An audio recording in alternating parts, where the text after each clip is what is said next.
Bonjour, moi c'est Clara, j'ai 8 ans. En 2002, papa et maman m'ont adoptée au Cambodge. Ce geste d'amour, ils ont voulu le partager avec d'autres enfants cambodgiens. C'est comme ça que Ptea Clara est née. Je dois vous raconter. Ptea Clara, ça veut dire la maison de Clara. Et le logo, c'est moi qui l'ai dessiné.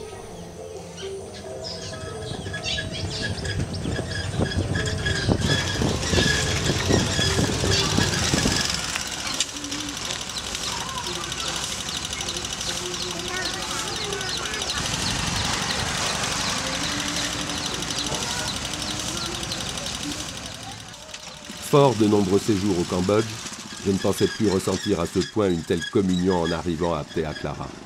Et pourtant, quand je descendis du 4x4, les enfants de tous âges m'entourant de leurs affectueux salutes-mères, une véritable émotion m'envahit. Je sus par la suite que tous les visiteurs avaient ressenti le même sentiment, là-bas, au bout du monde, dans la province de Kandal. Aussitôt arrivé, j'accompagne Chat, le chauffeur de Ptea Clara. Il conduit en tuk-tuk local certaines élèves de l'orphelinat et prend au passage d'autres jeunes filles des villages environnants. C'est une solidarité tout à l'honneur de Ptea Clara qui participe ainsi à la vie sociale de la région. Le hasard des horaires avait fait que j'étais arrivé quand un petit groupe de jeunes filles partait pour l'école de Happy Chandara, modèle de scolarité pour filles, instaurée par la célèbre journaliste Tina Kiefer.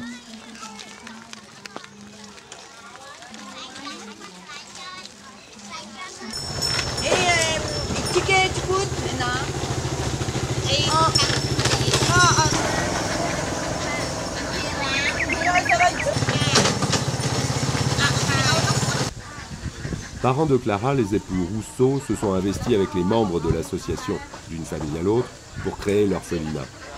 La construction de bâtiments appropriés au climat tropical, dans le village de Tareab Bonsor, au sud-est de Phnom Penh, a été le véritable acte constitutif de cette association humanitaire vendéenne.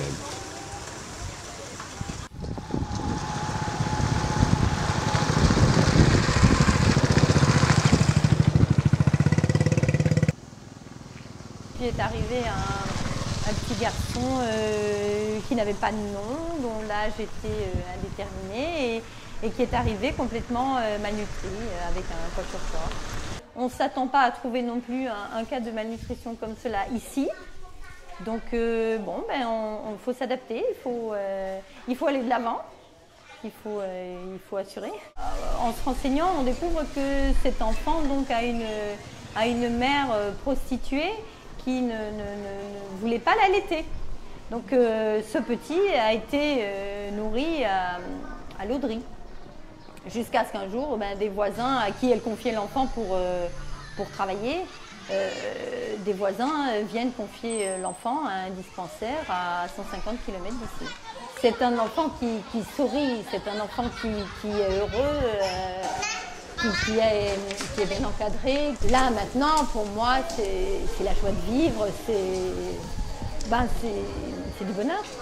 Je suis heureuse parce qu'à l'heure d'aujourd'hui, nous sommes passés de ce premier bébé à une trentaine d'enfants.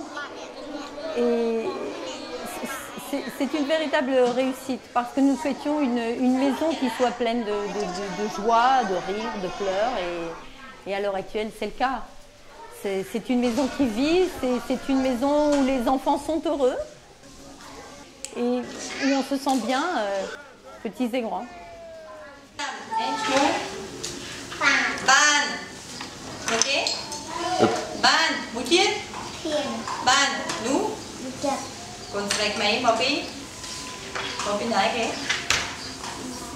Mopi naik. Ban, Anit mo? Reza, anu protein cimur mata. Alors, Ban, Reza Changlen alors. Mana Changlen cimur Reza? Chez Ptea Clara, mes tâches sont très variées.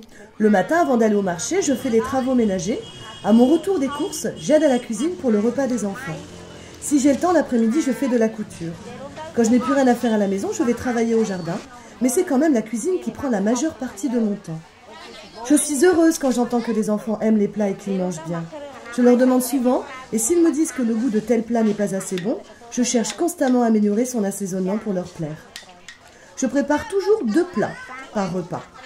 Une soupe et un sauté de viande ou de poisson, afin de donner le choix aux enfants. Bien sûr, ils préfèrent la viande à toute autre chose. Mais chez Ptea Clara, nous tenons à ce que notre cuisine soit adaptée à l'âge des enfants. Une cuisine pour les petits, une autre pour les grands. Le personnel de la cuisine se lève à 4 h du matin pour préparer le petit déjeuner des enfants. Il faut qu'ils mangent avant qu'ils aillent à l'école à 6 h. Le soir, il y a 2 services. Un pour les petits qui mangent à 16 h et finissent vers 17 h 30, heure de relève des nourrices. Les grands enfants mangent vers 18 h, mais si cela est possible, ils dîneront à 17 h 30 avant le coucher du soleil, instant où il y a moins de moustiques. À la cuisine, le travail est donc quasiment permanent. Souvent, nous terminons notre travail vers 22 h. Nous nous arrangeons entre nous pour que les plus fatigués dorment un peu plus. Les époux Rousseau se dévouent pour aider les Cambodgiens. C'est un travail généreux, charitable et humanitaire, et je suis très contente de travailler ici, avec eux. Ici, il y a toujours un temps de travail et de repos. Les conditions de travail sont irréprochables. En ce qui me concerne, j'aime bien avoir terminé mon travail avant de prendre une pause. Je ne m'ennuie jamais ici. J'ai l'habitude de travailler plus dur sous la chaleur du soleil. Chez Ptea Clara, je suis à l'ombre, alors je suis heureuse. Pendant l'absence des époux Rousseau, ils me sont confiés diverses responsabilités. Je fais alors en sorte que tout aille bien. Ils me confient de l'argent pour les achats de produits. En cas d'imprévu, je téléphone pour solliciter la permission d'achat. Bien sûr, je suis consciente de la confiance qu'ils m'accordent. Et j'aime cette responsabilité que je ne pourrai jamais trahir.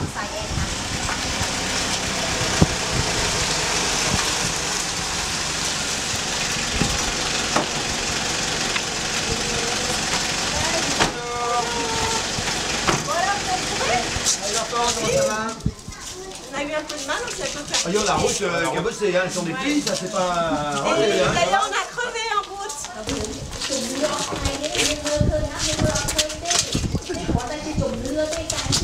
La société française Tendance Khmer, très réputée en décoration contemporaine, s'engage souvent aux côtés de l'association pour le bien-être des enfants de Ptea Clara.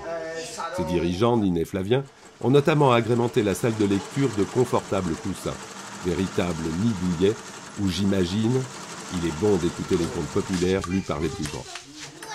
Ce jour-là, c'est une table de ping-pong que les écoliers découvrent avec plaisir au retour de leur cours. Elle est placée à l'ombre, forcément. Au soleil, ce serait intenable.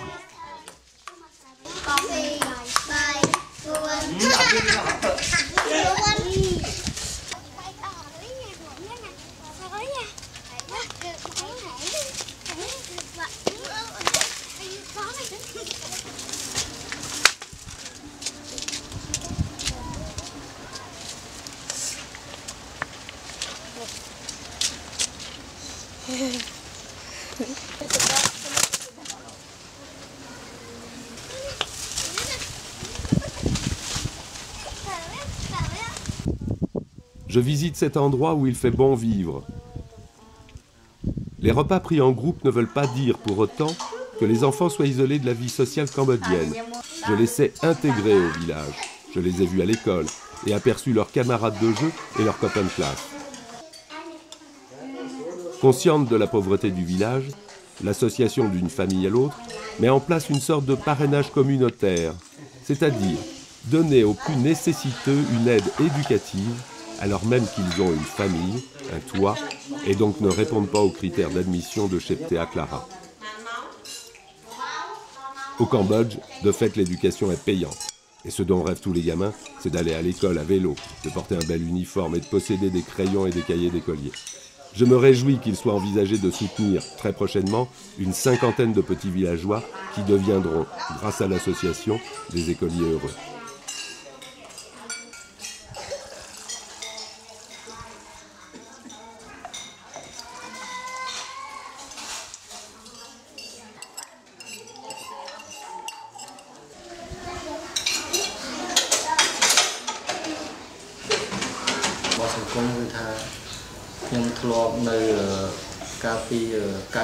Mon activité couvre l'ensemble des enfants en difficulté, y compris les orphelins, qui sans nul doute ont besoin de prise en charge. En général, nous sommes informés par l'autorité du district, le maire ou parfois les villageois. La première chose à faire, c'est d'aller voir l'enfant sur place. Si l'enfant n'a plus personne pour s'occuper de lui, nous déclenchons immédiatement notre procédure d'aide. Nous avons un cahier de contact dans lequel figurent des références des organismes d'aide à l'enfance. Le contact direct permet d'orienter l'enfant vers le centre le plus approprié. Le nom de Pia Clara et de Madame Rousseau sont notés dans le cahier.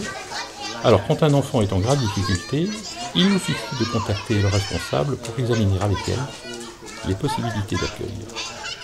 Puis, après acceptation, nous allons chercher l'enfant avec le responsable du centre qui va l'accueillir. Voilà en quoi consiste mon travail. En 2006, une nouvelle politique d'aide à l'enfance a été mise en place. Une norme standard a été créée et les organismes souhaitant travailler avec nous devaient se mettre en conformité. Le contrôleur effectue des vérifications sur le terrain pour apprécier la bonne application de la norme qui assure des droits aux enfants. Ces contrôles ont plus une vocation pédagogique que répressive. En 2008, nous avons mis en application une directive qui institue les 4 droits fondamentaux de l'enfant, à savoir droit de subsistance, droit de protection, droit de développement, droit de participation. Ma présence ici a pour but de faire mon travail de contrôleur, de vérifier les conditions de garde des enfants. Chez Pia Clara, la norme standard exigée par le ministère est parfaitement respectée. Il y a des chambres pour les petits-enfants et des chambres séparées pour les filles et les garçons. Cela évite des soucis. À l'évidence, ma relation avec la maison de Clara est particulière. Nous avons toujours eu un contact chaleureux. Quand je viens ici, j'ai toujours à l'esprit l'entraide. Jamais je ne me comporte ici comme un contrôleur, mais plutôt comme un conseiller pour résoudre les éventuels problèmes.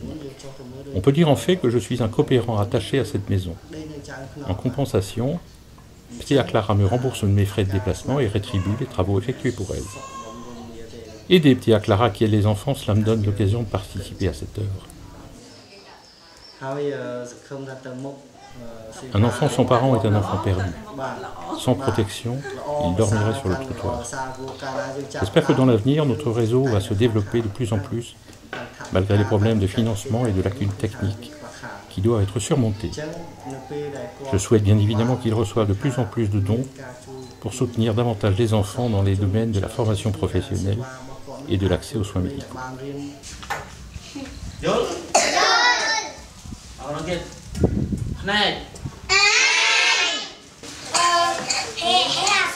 Ok, here, nè, con lì. No. Nè. No. Ok, nose. Khẩu. Muốt khẩu. Chữ móc. Ý. Sao bằng kỳ không? Chích. Nè. Chích. À, này chữ ba. Chích. Chích. Này, ông Khmer đó mấy nè? Khmer Nè. Trong ca. Ok, trong ca, cho ông lên thôi mày. Minute. Ok. Ok, 7 đấy. Cái là đai mùi. 7. Vô mùi nè. Bệt.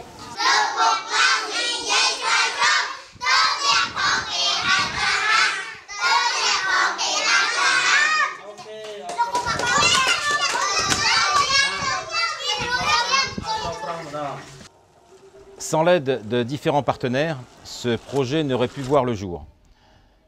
Au premier desquels, Akena Véranda, qui nous a soutenus dès le début, dès la genèse du projet, et nous l'en remercions vivement pour cela.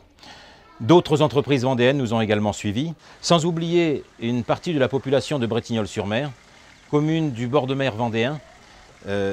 Beaucoup d'entre eux nous ont soutenus dès le début de la création de Pia Clara et continuent de nous soutenir maintenant par leur adhésion. Et puis, certains d'entre eux aussi parrainent nos enfants présents ici dans nos murs. Nous avons ensuite été rejoints par de nombreux Vendéens et même quelques personnes en dehors de la Vendée et même de la France métropolitaine et nous les en remercions pour cela. Akena Véranda nous aide également pour une grosse part dans le fonctionnement quotidien de la structure. L'aide de tous ces partenaires nous a permis de créer une structure de qualité. Dès le début, nous avions comme ambition de faire une structure à taille humaine. La capacité maximale de 50 enfants était de manière à pouvoir conserver une sorte de cellule familiale, raison pour laquelle notre association s'appelle D'une famille à l'autre, tout en gardant une exigence de qualité très importante. Cette qualité, nous la retrouvons à la fois au niveau des infrastructures, mais également au niveau de la nourriture quotidienne des enfants, au niveau des soins médicaux que nous leur prodiguons. Enfin, nous essayons donc d'insister sur une scolarité de qualité. C'est la raison pour laquelle nous complétons les cours pris à l'école communale de Tarit-Donsau. Nous complétons ces cours par un soutien scolaire en khmer ici dans la structure. Nous avons au sein de Ptea Clara en gros deux types d'enfants. Des enfants abandonnés par leur famille et puis des enfants confiés. Les enfants confiés sont des enfants dont la famille est dans une situation sociale très précaire, ne peuvent plus subvenir à leur alimentation, l'hébergement, n'en parlons pas, bien souvent ils n'ont pas de maison, et puis la scolarité est malheureusement un luxe qu'ils ne peuvent pas se permettre. Il est prévu à l'entrée de ces enfants un contrat que nous signons entre les parents et puis Ptea Clara, et nous nous engageons, nous, à leur fournir une scolarité, à leur fournir une alimentation, un toit bien entendu, de la meilleure qualité possible. Pour la plupart de ces enfants confiés, nous savons déjà que la plupart resteront ici jusqu'à l'âge de 18 ans. Simplement, si une famille nous demande de reprendre son enfant, alors nous demandons à SOCAN de faire une enquête sociale de manière à voir si réellement les conditions de vie de la famille ont changé. Alors nous leur reconfions leur enfant. Sinon, avec bien entendu l'accord du chef de village, nous gardons cet enfant au sein de l'orphelinat et nous continuons donc de lui assurer sa scolarité ici. La situation de Ptea Clara et son isolement, nous essayons donc d'être le plus autonome possible dans notre alimentation ainsi que dans notre eau potable.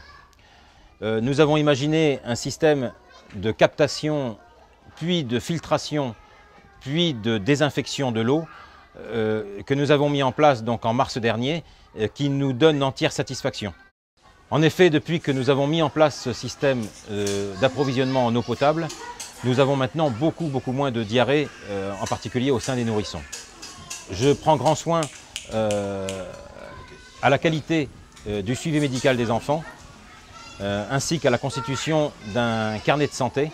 Nous sommes en cela aidés par une association française, AEC, Action Enfance Cambodge, qui nous fournit une fois par semaine une vacation infirmier qui passe et donc remplit les carnets de santé et regarde si les enfants doivent être emmenés en consultation médicale ou non. Après presque 2 années de fonctionnement de Ptea Clara, nous sommes sincèrement très heureux. Heureux parce que le Ptea Clara fonctionne bien. Merci à vous tous, adhérents et partenaires, qui avez participé à la réalisation de cette grande aventure. Vous pouvez en être fiers, c'est une réussite, une très grande réussite. Ce qui est d'autant plus gratifiant, c'est que le ministère de l'Action sociale cambodgien, qui vient régulièrement dans le centre, est tout à fait satisfait de notre activité. Nous envoyons des rapports tous les mois et le retour est très bon. Nous savons que nous avons un centre de qualité et nous en sommes très fiers, mais le ministère est en quelque sorte en train de montrer ce projet en exemple. Tout ceci n'a pu naître et grandir que par le travail et le dévouement d'une dizaine d'employés cambodgiens qui vivent avec nous le quotidien et qui font le maximum pour que cette maison soit une vraie famille, soit une grande famille. Donc derrière cette vie, derrière ces rires d'enfants, il y a un côté administratif qui est assez lourd. parce que nous insistons énormément sur la tenue des dossiers et surtout sur le dossier d'admission. Avant d'accueillir un enfant, nous faisons notre propre enquête afin de répondre au mieux aux critères d'admission que nous nous sommes imposés. On a admis une petite de 5 mois qui était très faible, qui ne prenait pas de poids, qui commençait à souffrir. Donc nous l'avons fait hospitaliser sur Phnom Penh. Et là, donc, a été établi un diagnostic d'une malformation cardiaque congénitale. C'est constitué autour de cette petite fille une véritable chaîne humaine. Différentes associations nous ont aidés et on nous a proposé, la chaîne de l'espoir nous a proposé de transférer cette petite fille sur le Vietnam et de la faire opérer par des chirurgiens cardiaques à Ho Chi Minh. Donc l'opération a été un vrai succès. La petite est revenue. À l'heure actuelle, elle grandit, elle a pris du poids, elle sourit. Cette petite, comme je dis, cette petite revient de loin. Elle avait décidé de se battre, elle est là et comme c'est du bonheur. C'est un combat pour la vie et on a réussi.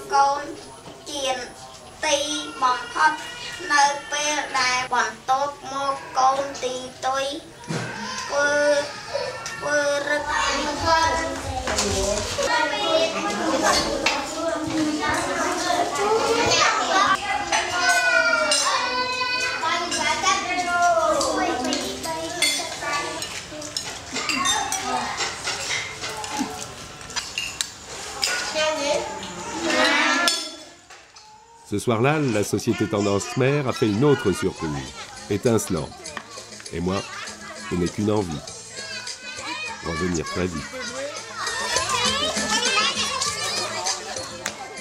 Chad qui est quelqu'un, dirons-nous, de polyvalent. C'est un monsieur qui aime particulièrement les enfants, mais qui adore jouer avec les enfants. Et les enfants l'adorent. Chad, son plus, on va dire, c'est la musique. C'est son côté DJ. Donc, et les enfants raffolent de danse, de chant. Alors, le soir, ça s'intervient et puis il enflamme la nuit. Ça devient magique.